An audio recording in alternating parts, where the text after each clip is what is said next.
Fala aí pessoal, beleza? Aqui é o Mattioli, sejam bem-vindos a mais um vídeo aqui no canal. Esse vídeo é bem especial, é o primeiro vídeo de uma série de vídeos onde eu vou abordar com vocês a criação de uma Web API utilizando o banco de dados MongoDB para persistir os dados, com teste de unidade e com teste de integração também.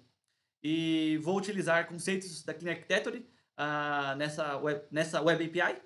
E uma coisa bem interessante, que também vai ter nesses vídeos, nós vamos fazer o deploy dessa Web API do zero, rodando lá no GitHub Action, fazendo o build da API, rodando o teste de unidade e rodando os testes de integração. Então, essa daqui vai ser o escopo da nossa API. Fiz aqui um diagrama bem simples. Basicamente vai ser uma Web API com .NET 8. Nós vamos utilizar ali o banco de dados MongoDB. Vamos ter ali alguns endpoints de cadastro, de insert, de update. Também vamos ter teste de unidade para garantir que os comportamentos da nossa Web API estão funcionando corretamente. E vamos ter também teste de integração. Aqui está errado, eu vou arrumar aqui agora. Vou arrumar aqui, teste de integração. Então, essa API, basicamente, ela vai inserir dados ali no Mongo. Inserir, ler e deletar dados diretamente no Mongo. Vou fazer teste de unidade para validar comportamentos e teste de integração para garantir que quando os componentes estão integrados, tudo funcione corretamente. Vou apresentar um outro diagrama que vai ser como que vai funcionar o nosso deploy, que eu também vou fazer do zero com vocês, utilizando o GitHub Actions e disponibilizando essa Web API no Render, que é uma plataforma ali que dá para você hospedar containers de forma gratuita. Claro que tem ali algumas limitações, mas funciona bem pra caramba. Não falei também, a nossa API vai ter suporte a Docker, então eu vou utilizar ali Docker Compose e também a Dockerfile, que são ali a base do Docker, para conseguir fazer o build disso e, enfim, rodar isso aí lá no Render, beleza? Vou mostrar para vocês outro diagrama. Fiz aqui um diagrama para mostrar rapidamente como vai funcionar ali o nosso fluxo de CI e MyCD ali no GitHub Actions. Então, a partir do ponto que nós fizermos ali um commit de alguma branch lá no GitHub, vai começar a rodar uma GitHub Actions, que vai fazer o seguinte: ela vai fazer o build da nossa aplicação, aqui da nossa Web API, para garantir que está tudo funcionando de boa ali, que não tem nenhum erro de compilação. Depois nós vamos executar os testes de unidade.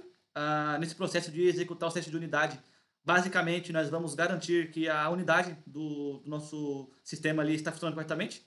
Depois vamos rodar os testes de integração, chamando de fato a API ali, chamando o endpoint da API e garantindo que está indo até o banco, salvando dados, enfim, fazendo o que deve ser feito. Depois nós vamos fazer o seguinte: nós vamos fazer depois de ter esses passos aqui concluídos, vai ser possível fazer o merge, né? Você prosseguir com o pull request. E a partir do ponto que chegar na master, chegar um commit lá na master, já vai iniciar um deploy automático lá no render. Beleza? Eu vou mostrar para vocês como que eu quero deixar esse vídeo lá no final. Eu vou mostrar aqui uma aplicação que eu tenho aqui, que já roda render, que já tem pipeline, e eu quero mostrar para vocês o resultado que eu espero lá no final do vídeo. Beleza? Então, acompanha aqui, que depois de alguns vídeos aí, acredito que vou levar entre 3 a 5 vídeos nessa série. Possa ser que eu leve um pouco mais, mas enfim. Vou mostrar para vocês o resultado que eu espero no final. Pessoal, estou aqui com uma Action no GitHub aberta. Essa Action aqui eu fiz para um outro projeto que eu possuo aqui. Mas vocês podem perceber que basicamente eu tenho um build na minha Action, ou seja, eu faço um build da aplicação para garantir que tudo está funcionando corretamente ali. Logo depois disso eu rodo os unit test da aplicação para garantir que as unidades do meu sistema estão funcionando corretamente. E por fim eu faço o teste, o build também, né, do meu projeto de teste de integração, onde eu rodo todos os testes de integração, igual eu fiz aqui nos unit test, só que esses aqui são os testes de integração. E aqui eu garanto que, por exemplo, quando integrado o meu MongoDB com a minha aplicação, com a minha API, ou seja, na hora que eu chamar o endpoint ali que utiliza o Mongo, eu garanto que, assim, quando esses componentes forem integrados, tudo vai funcionar corretamente. Então, eu espero, ao fim desse vídeo, um dos nossos resultados é ter uma pipeline aqui no GitHub Action que vai fazer esse build aqui pra gente, esse processo de CI. Que a gente vai fazer o build, rodar os testes e, enfim, garantir que o básico da nossa aplicação funciona e que ela tenha ali alguma cobertura de teste de unidade e teste de integração. Beleza? Vou mostrar para você aqui o nosso segundo resultado. O nosso segundo resultado esperado é basicamente ter um deploy automático a partir do nosso commit na branch master, na branch main, lá no Git. Então, eu vou utilizar o render para isso. Aqui eu tenho um exemplo de uma API que eu possuo aqui. Vocês podem perceber que a partir do ponto que eu faço um commit, vou aumentar aqui a fonte, a partir do ponto que eu faço um commit ele se baseia no pull request, que chegou até a master, e ele inicia automaticamente o deploy. Então, nós esperamos ter esse resultado também no fim dessa série de vídeos. E, o mais importante, uma API. Ou seja, vamos fazer uma API parecida com essa, só vai mudar os endpoints, e a nossa API vai fazer ali um controle de funcionários, um cadastro, atualização e deleção de funcionários. Beleza? Então, vamos fazer agora o clone do repositório e depois só Visual Studio e código. Vamos começar aqui pela criação do nosso repositório. Então, eu estou aqui no GitHub. Vou criar um novo repositório aqui chamado cadastro funcionários-API. Não vou colocar nenhuma descrição aqui. Eu vou adicionar aqui um git ignore, que vai ser utilizando o template do Visual Studio, que assim ele evita de ficar subindo alguns arquivos desnecessários, que não é necessário fazer o controle de versão desses arquivos. Beleza? Vou fazer o seguinte aqui agora. Vou criar um repositório. E perfeito. Agora eu vou pegar o link desse repositório e vou fazer o clone aqui na minha máquina. Então eu vou vir aqui, vou dar um clear aqui e fazer um git clone. Isso aqui. Então, já criei aqui duas pastas, uma chamada testes e outra chamada SRC. Aqui na pasta testes vão conter os testes de unidade e os testes de integração que nós vamos construir. E aqui na pasta SRC vai conter de fato o projeto. Bom, vou aqui para o Visual Studio, vou criar aqui uma nova solution, uma Blake Solution. Vou escrever aqui Blake Solution. Beleza? Vou clicar aqui em Next, vou selecionar aqui a pasta, aquela pasta que nós acabamos de fazer o clone aqui. Ok, selecionar a pasta. Eu vou colocar aqui gerenciamento funcionários, gerenciamento.funcionários, vai ser o nome do projeto. Beleza? Vou dar aqui um create para criar a solução em branca. E agora eu vou criar aqui diversos projetos. Eu vou tentar seguir ali alguns conceitos da Clean Architecture, baseado no que eu aprendi, nos vídeos que eu vi, enfim, no que eu pude trabalhar. E vamos lá. Eu percebi que eu esqueci de selecionar a pasta SRC, então eu vou criar a pasta, eu vou copiar a pasta que ele criou e colocar dentro aqui do SRC. Beleza? Vou abrir aqui a solution e vou começar a criar os projetos. A Clean Architecture ali, ela tem alguns projetos que são mandatórios criar, que é o nosso domínio, é o nosso cross-cutting, é a nossa data, a camada de data, enfim, tem algumas coisas ali e também a nossa camada de application. Eu não vou passar muito explicando ali o que é Clean Architecture, mostrando o diagrama não, mas mostrando imagens, explicando conceitos. Eu quero ser bem prático aqui, para não se prolongar tanto. E, enfim, vou lá. Vou começar a criar aqui o nosso primeiro projeto. Vai ser uma class library, new project. Esse primeiro projeto vai ser uma class library, ok? Next. Aqui o nome da class library vai ser gerenciamento funcionários, ponto domínio, ok, next, create. Estou utilizando também o .NET 8 aqui. Beleza? Criar esse projeto, vou para o segundo projeto aqui vai ser o nosso crosscut. Então eu vou vir aqui, add, new project, mesma coisa, class library. Vou copiar isso aqui para não escrever tudo de novo. Ponto cross-cutting, ok. Aqui vai ter toda a nossa configuração ali de injeção de dependência, essas coisas. Create, perfeito. Vou criar aqui um novo projeto, que é o seguinte, vai ser a nossa camada de data. Então eu vou vir aqui e vou copiar, eu tinha copiado ali, ponto data, perfeito, next, create. Vou criar aqui também a nossa camada de aplicação, vai ter ali as nossas regras de negócios. Add new project, class library, ponto application, perfeito, next, create. E por fim aqui, a nossa API, né? Que vai ser ali a nossa parte visual, onde vamos poder interagir com a aplicação e fazer o que é necessário. Então aqui eu vou colocar só o sufixo API aqui, para simbolizar que é a nossa API. Eu acho que esse é o básico. Coisa importante aqui, temos que habilitar o Docker Support, porque isso aqui já vai gerar pra gente ali um Dockerfile, que já vai ser possível ter ali um meio caminho andado pra gente conseguir criar ali as nossas configurações no Docker, beleza? Porque o render, na hora que ele constrói nossa aplicação lá para fazer o deploy, ele se baseia no Dockerfile. Então é muito importante selecionar essa opção aqui, Enable Dockerfile, beleza? Vou clicar aqui em Create e vou fazer só mais uma coisinha aqui, que eu não gosto de deixar esse arquivo Dockerfile aqui no mesmo nível da API. eu deixo ele lá na raiz do projeto. Então eu vou abrir aqui essa pasta, Open File Explorer, beleza?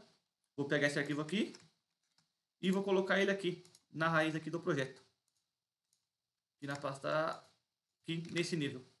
Dockerfile, antes no mesmo nível da pasta CRC e da pasta testes. Eu vou limpar todas essas classes aqui que foi geradas, essas class 1, class 1, class 1, porque nós não vamos utilizar ele, então eu vou fazer essa limpeza aqui primeiramente.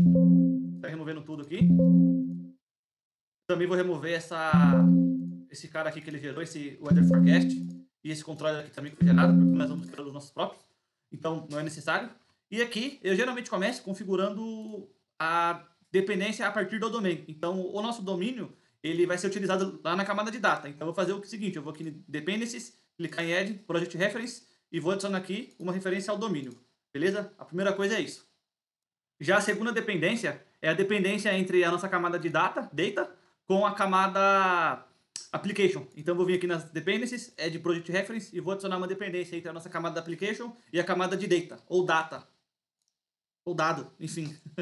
E, ok, feito isso, a nossa terceira referência que é necessária ser configurada é a dependência entre o cross-cutting, que é aqui onde vai estar as nossas configurações ali de injeção de dependência, inversão de controle.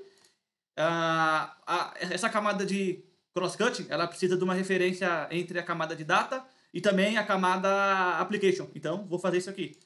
É de project reference, vou selecionar aqui essas duas, application e data, e perfeito. E por fim, nós vamos criar aqui a referência entre a API com o projeto cross-cutting. E perfeito. Após isso, nós já temos aqui o nosso projeto configurado, utilizando ali conceitos da Clean Architecture, bem bonitinho. Uma coisinha só corrigindo, aqui no cross-cut não tem relação nenhuma com injeção de dependência, que nós vamos configurar a nossa inversão de controle, beleza? Que vai possibilitar fazer ali as nossas injeções de dependências na classe. Quando eu chegar nesse ponto, eu falo melhor sobre isso para vocês. Beleza? Agora, eu vou instalar aqui alguns pacotes necessários e depois disso, vamos para a parte final do vídeo, que a ideia desse vídeo é somente explicar o que vai ser feito nessa série de vídeos e configurar o projeto. Então, vamos lá começar a instalar aqui alguns projetos que nós vamos utilizar. Na verdade, instalar alguns pacotes via Nugget que vão ser úteis aí e muito utilizados conforme os nossos desenvolvimentos aqui. Começando aqui pelo domínio, eu vou adicionar aqui o pacote que é o MongoDB Bison. Eu preciso desse pacote aqui porque eu vou utilizar os IDs, né? E eu preciso de colocar um atributo ali nos IDs, que é um atributo que vem do Mongo, que é o Bison ID. Beleza? Então, eu vou instalar aqui esse pacote. E no nosso domínio é só isso, não tem mais nada que nós precisamos fazer aqui, no que diz respeito a pacotes. Indo aqui para a nossa camada de data, nós vamos ter somente um pacote aqui que diz respeito ao MongoDB Driver, porque é aqui que nós vamos ter algumas lógicas de acesso a dados ali. Então, aqui nós vamos utilizar o MongoDB Driver. Então, vou fazer aqui a instalação desse pacote. E beleza. Aceitar aqui. Pronto. Já aqui na nossa camada de application, nós vamos fazer a instalação de dois pacotes. O primeiro é o Fluent Validations, que é um pacote bem interessante para fazer validações na entrada de dados lá na nossa API, ou seja, lá nos nossos requests. Então, eu vou fazer o seguinte aqui, eu vou vir aqui no browser e vou pesquisar por Fluent Validations. Fluent Validation. Esse carinha aqui, ó. O primeiro resultado que aparecer aqui. Esse aqui. Beleza? Vou fazer aqui o install dele. E tranquilo. O segundo pacote, eu até deixei ele aqui, o nome dele anotado, para vocês conseguirem copiar aí, é o Microsoft ASP.NET Core.JSON-Path. Eu vou utilizar esse carinha aqui, porque eu vou utilizar um verbo lá na nossa API, que é o patch. E o patch, ele tem algumas diferenças com relação ao put. Com o patch, nós conseguimos escolher ali os campos que nós desejamos fazer o update, dentro da nossa ideia de atualizar um dado. Então eu vou fazer aqui a instalação desse pacote porque eu vou utilizar ele. Mais pra frente vai ficar mais claro qual que é a abordagem dele, beleza? Por enquanto vamos só instalar e não se preocupar muito com relação ao seu uso, porque nós vamos chegar nesse ponto. Então, beleza aqui, fiz um install e ok. Aqui na nossa API, nós não vamos fazer a instalação de nenhum pacote por enquanto. Eu só vou fazer o seguinte, eu só vou clicar com o botão direito do mouse aqui na API e colocar ela como set as Startup Project. Isso significa que ela é o nosso projeto de inicialização. E de fato ela é o único projeto que pode ser inicializado aqui, porque os restos são somente class libraries. Beleza, pessoal? Bom, nesse vídeo o que eu tinha para mostrar era isso. Nos próximos vídeos nós vamos mais ali para nível direto de implementação de código e tal. Vai ser bem mais mão na massa, bem hands-on. Nesse primeiro vídeo eu quis mostrar ali para vocês o que vai ser feito, mostrar ali alguns exemplos dos resultados que eu espero ao fim dos vídeos e também fazer a configuração aqui do projeto, utilizando ali conceitos da Clean Architecture. Bom, pessoal, era isso nesse vídeo. Fiquem de olho aí nos próximos, porque vai ser bem interessante. E te vejo lá no segundo vídeo, onde nós vamos continuar nessa série. Muito obrigado aí por você chegou até aqui. Deixe seu like, se inscreva no canal que é bem importante. E é isso, tamo junto e valeu!